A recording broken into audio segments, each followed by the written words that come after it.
Bonjour, c'est Nestilson ici.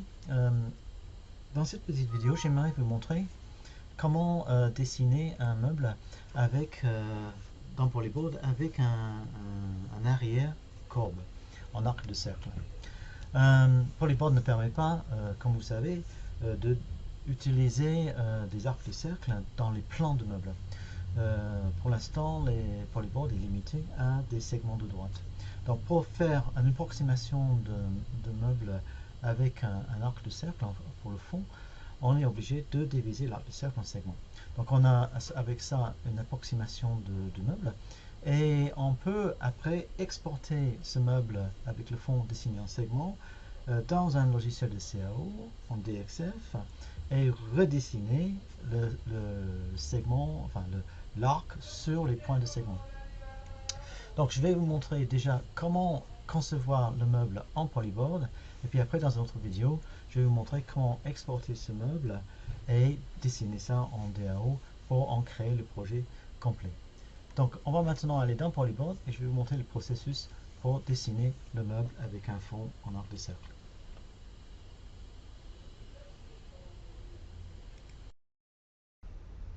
Bon, nous voici dans Polyboard. On va commencer un nouveau meuble et nous allons utiliser l'option forme libre. Nous allons cliquer sur le bouton éditer de forme libre. Ici j'ai une forme que j'ai déjà fait en cintré avant. On va juste éliminer les points. On va repartir d'une forme en rectangle. Et cette forme en rectangle, je vais lui donner la forme. On va vérifier que ce point là est bien à x0, y0 et que ce point là égale à la largeur totale de mon meuble, soit 2000 ici par y0. C'est-à-dire que cette longueur-là est 2000. Si je passe la souris dessus, je vois que la longueur est de 2000. Donc maintenant, il faut insérer ici sur l'arrière de mon meuble un arc de cercle pour faire le fond en arc de cercle. Comment je vais faire ça? Pour faire ça, il faut qu'on aille d'abord dans un logiciel de DAO pour définir le nombre de segments et la position des différents segments. Ceci est assez facile. Si je vais dans Add, je vais commencer avec un rectangle.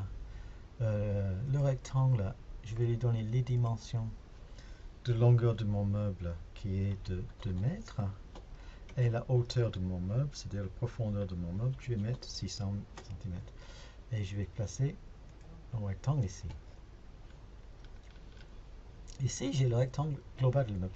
Ce que je souhaite maintenant, c'est dessiner le fond en arc de cercle. Pour ceci, je prends mon arc de cercle par 3 points. Je reprends arc de cercle.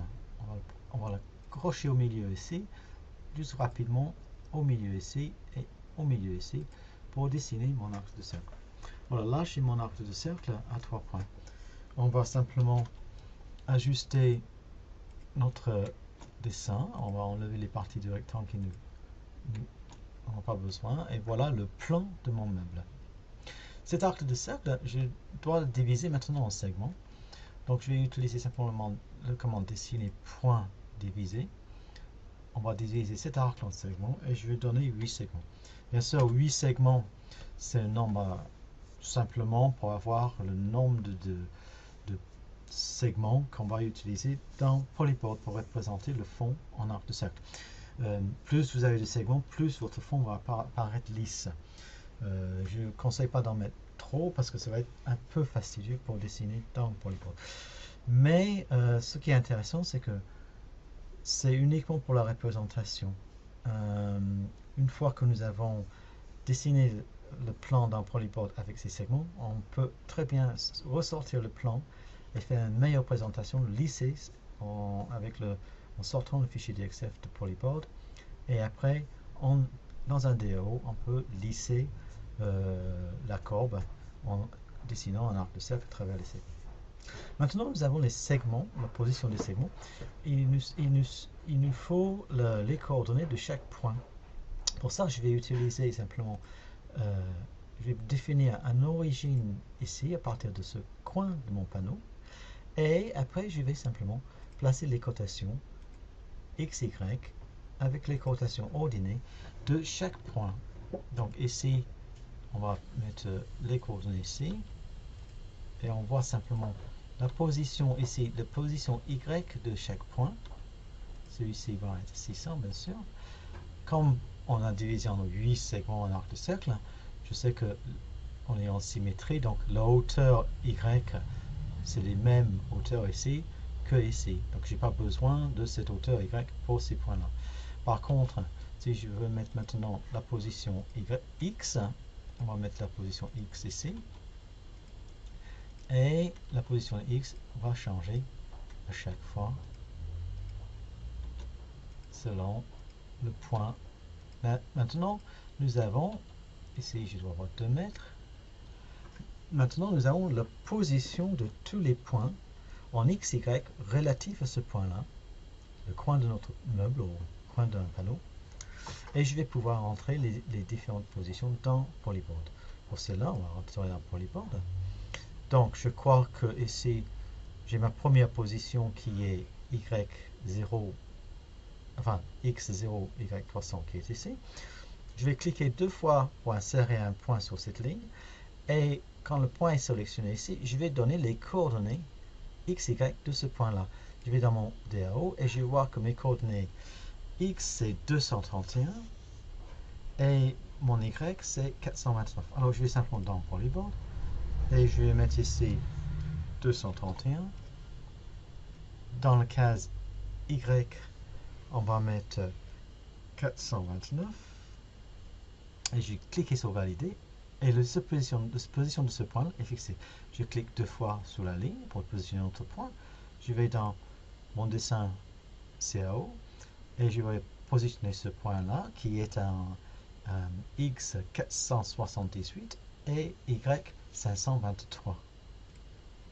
Donc on va mettre X ici 400, on les sous et en Y on a 523. Je vais valider. Cliquez 2 fois ici pour faire le troisième segment. Et ce troisième segment est en X 736 et en Y je suis à 581. On valide le point. On va cliquer un autre point ici et je vais être en X à 1000 au milieu de mon meuble et en Y à 600 puisque c'est le point de milieu de l'arrière du meuble. Donc je vais continuer à mettre les points comme ceci. Donc ici on va mettre 1264 par 581. On valide là. Je vais mettre un point ici. 1000 et ce point là est à 1522 par 500, excusez-moi, par 523. On va valider ce point. On va mettre un dernier point ici qui est à 1769 par 429. Et ici, j'ai maintenant la forme arrondie de mon arrière de meuble définie en segment. Il faut vérifier maintenant que chaque segment est paramétré comme un fond. Je clique dessus et je regarde ici dans le type et je vérifie que chaque segment est défini comme un fond et non pas comme un côté ou un joue. Ici, par exemple, je clique ici et j'ai le type joue.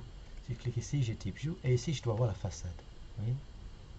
Donc, on sait que le meuble est correct, la forme générale du meuble est correcte et je clique sur OK. Et là, j'ai ma forme générale de caisson avec on a la forme générale du caisson prêt à être aménagé avec le fond en arc de cercle. Donc, ça c'est déjà le départ. Maintenant, il s'agit de l'aménager un peu pour avoir le meuble qu'on veut. Maintenant, nous avons un caisson de base. il suffit maintenant, il s'agit maintenant de modifier ces questions de base pour que ça ressemble à notre projet. Donc par exemple, si on souhaite que ce soit un meuble de bar, on veut que le haut soit en débord par rapport au meuble, par rapport au fond, le côté et les façades. Et on veut par exemple que le socle soit sous-élevé dans le meuble pour placer notre aménagement intérieur côté aménagement. Donc pour faire ça, je vais utiliser une bibliothèque de méthodes. Je vais prendre une sous-méthode, un corps de meuble. Première chose, c'est que je vais mettre le toit en priorité sur l'ensemble des panneaux. Puis après, le socle, enfin les joues, je souhaite aussi les mettre en priorité avec le fond et le bas. Et le fond, je souhaite le mettre en priorité par rapport au socle, ici, par rapport au bas du meuble. Je vais définir des règles maintenant par rapport aux panneaux prioritaires et non prioritaires. Donc tout ce que je veux, c'est que tout ce qui est le toiture qui est prioritaire sur les joues et les fonds, je souhaite avoir un débord de 50 mm. Comme ça, on va faire celui-ci, je vais éliminer. Maintenant, je vais aussi une règle concernant le panneau prioritaire qui soit les joues et le fond par rapport au socle. Je veux un débord de 100 mm pour lever le fond de le bas de mon meuble un peu pour pouvoir mettre une plainte intérieure. Clique sur OK. Maintenant, quand ces règles sont définies, on peut voir la question de base sera comme ceci. Et quand j'applique cette méthode à mon meuble, on peut voir que voilà, j'ai mon fond qui descend et j'ai mes côtés qui descendent et le panneau de bas de mon meuble est surélevé de 100 mm ici avec un débord de...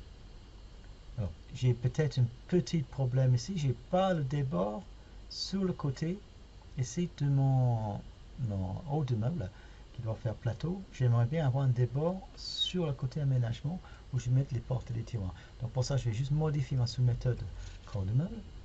On va en ajouter un et on va dire que c'est quand la toiture est en relation avec la façade, je souhaite avoir aussi un débord de 50 mm.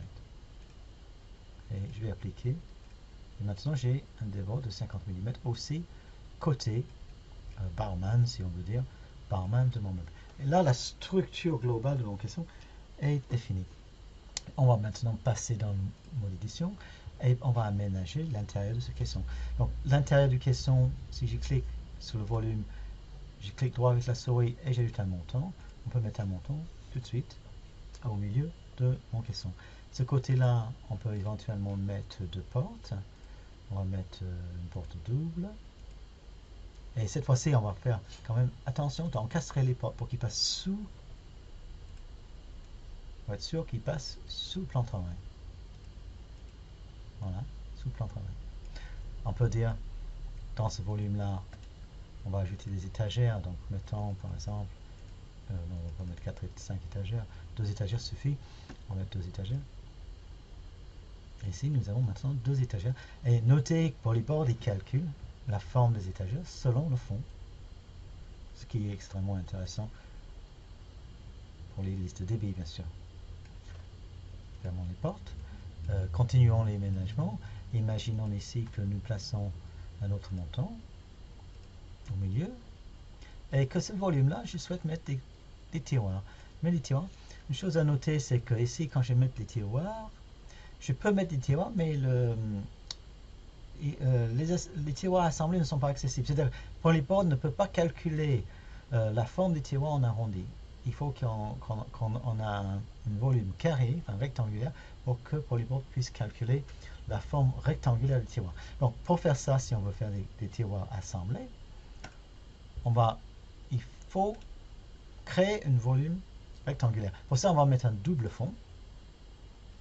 On peut mettre un double fond qui est plaqué sur l'arrière du meuble. On va mettre à 50 mm de l'arrière du meuble. Vous voyez là, maintenant il y a un double fond. Si on ne veut pas que ce double fond apparaît dans, dans le débit, il suffit de le faire en panneau nil. On peut suffit de mettre ici le matériau et panneau nul. Dans ce cas-là, le fond, il faudra le déplacer un petit peu, ce double fond. Et il faudra passer par rapport à l'arrière, il faudra que ça forme vraiment un volume rectangulaire. Donc on va mettre par exemple 80. Et là maintenant, en déplaçant le fond vers l'arrière, on a un volume rectangulaire. Et si on ajoute des tiroirs, il est possible maintenant d'ajouter des tiroirs assemblés. Donc on va mettre l'ensemble des éléments pour construire nos tiroirs. On va mettre par exemple 4 tiroirs et cliquer sur OK. Et il faut quand même que on soit encastré. Pareil, pour pouvoir passer sous le plan de travail. Donc là, nous avons maintenant les tiroirs. Il suffit maintenant de mettre, imaginons, dans ce volume-là, notre porte pour finir notre aménagement. Et bien sûr, j'oublie toujours encastrer. Voilà, ici nous avons maintenant un meuble. Très rapidement, on a fait ça assez rapidement, avec un fond arrondi qui peut faire bar ou îlot dans une cuisine ou quelque chose comme ça, et un côté aménagé en porte et tiroir, avec Polyboard qui nous a calculé toute la forme des listes de débit et la forme de tous les éléments. Donc voilà, c'est pour vous montrer rapidement comment on fait ça. Donc pour vous montrer un autre projet là qu'on vient de faire, un meuble récent ici. Nous avons ici un meuble où on a travaillé un petit peu l'aspect de notre meuble, les différents éléments. On a plusieurs rangées de tiroirs, les portes. Et si on regarde ce meuble en 3D, on peut voir que on a pu, en fait, avec Polyboard, ajouter d'autres éléments. On a mis, par exemple, ici, 2 rangées de tiroirs différentes. On a pu travailler le côté arrondi en ajoutant un filet en ébène sur chaque panneau. Si on voulait faire un plat, ça peut être aussi, on peut après aussi créer des filets en ébène si on fait sur un défonçage sur un panneau circulaire, ça pose pas de problème. Et nous avons aussi ajouté des panneaux à plate-bande avec aussi des filets en ébène sur la partie panneau pour donner un effet décoratif. Donc un projet comme ceci est très rapidement fait avec Polyboard. On a aussi ici on a mis un socle, enfin une plinthe, en fait c'est une plinthe qui suit le parcours du meuble, et on peut voir que on peut arriver à des designs assez originaux en un espace de temps, un temps très court. Pour construire ce modèle là, une petite demi-heure suffit pour créer l'aménagement. Et quand vous avez votre meuble, ici vous avez la vue éclatée, le meuble il reste entièrement paramétrique. Vous pouvez raccourcir et allonger le meuble. On peut mettre ce meuble maintenant à 1,80 m. Et Polyboard va recalculer tous les éléments et vous allez avoir maintenant le même meuble, beaucoup plus court, et on peut même modifier les hauteurs. On va mettre une hauteur de 1,50 m. Enfin, peut-être pas 1,50 m, mettons 1,20 m pour une hauteur de barre. Et voilà, nous avons maintenant un petit meuble bar de la même configuration avec les mêmes décorations, mais avec des dimensions entièrement différentes. Donc j'espère que cette petite vidéo de démonstration vous a montré quelques possibilités de Polyboard pour faire des formes pas vraiment courbes mais à segments. Si on veut vraiment la courbe, comme je vous ai dit, il faut maintenant exporter les fichiers Polyboard dans un logiciel DAO et retravailler les parties segmentées en appliquant des arcs de cercle ou des courbes, des polylignes. Et à partir de ça, on peut très bien dans le DO construire des gabarits de forme pour éventuellement faire le fond en contreplaqué pliable ou on aime les coller. Donc voilà comment on fait avec Polypod et remarquez qu'on peut arriver à des projets assez sympathiques jouant avec les différents types de design, des couleurs, etc. dans un temps vraiment très rapide. Et une fois que le design est fait, on a toutes les listes de billes, les panneaux, les quincailleries et tous les détails d'assemblage prêts à être fabriqués. Merci beaucoup d'avoir regardé cette petite vidéo et j'espère vous revoir bientôt dans une autre vidéo. Au revoir.